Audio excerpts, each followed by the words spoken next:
आणि तू केस टाकली तर आम्ही काहीच करणार नाही, शांत बसणार. आणि त्या टाईमला मला त्यांनी पोस्कोची केस टाकायला लावली होती, म्हणजे माझा रेप केला वगैरे, माझा विनयभंग केला, माझा पाठलाग करायचा, मला शस्त्रांची भीती घालून कुठे पण न्यायचा वगैरे. आणि त्या टाईमला नेमकं मला 18 कंप्लीट होण्यासाठी 15-20 दिवस बाकी होते.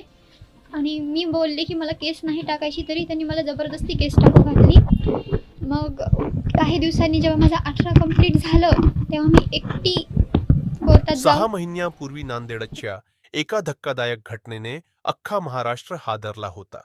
आंतरजातीय प्रेम संबंधांना विरोध असल्यामुळे आचलचे वडील आणि भावांनी तिच्या प्रियकराची, सक्षम ताटेची निर्घृण हत्या केली. या कठीण प्रसंगी आचलने घेतलेला एक निर्णय देशभर चर्चेचा विषय ठरला. तिने सक्षमच्या मृतदेहाशीच लग्न केले आणि आयुष्यभर सक्षमच्याच घरी राहण्याची शपथ घेतली. आचल आणि सक्षमची ओळख 2022 पासून होती. दोघांच्या नात्याला घरच्यांचा विरोध होता. 27 नोव्हेंबर 2025 रोजी आचलच्या वडिलांनी आणि भावांनी सक्षमला बोलवून त्याच्यावर गोळ्या झाडल्या आणि नंतर फरशीने वार करून त्याची हत्या केली. सक्षमच्या मृत्यूनंतर आचल पूर्णपणे कोलमडली होती.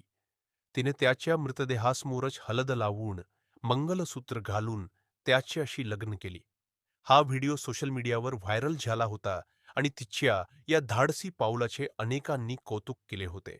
आता 6 महिन्यांनंतर सक्षमच्या आईने संगीता ताटे यांनी एक धक्कादायक खुलासा केला आहे. त्यांनी सांगितले की आचल फक्त 3.5 महिने त्यांच्यासोबत राहिली.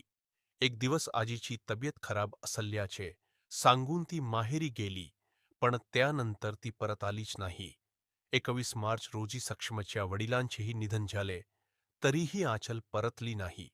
जिने सक्षमच्या मृतदेहाशी लग्न केले, जिने त्याच्या आई वडिलांच्या सांभाळ करण्याची शपथ घेतली, ती आचल अचानक घर सोडून का गेली? या प्रश्नाने आता सर्वांनाच अस्वस्थ केले आहे. सक्षमच्या कुटुंबाची अवस्था पाहून हलहल व्यक्त केली जात आहे.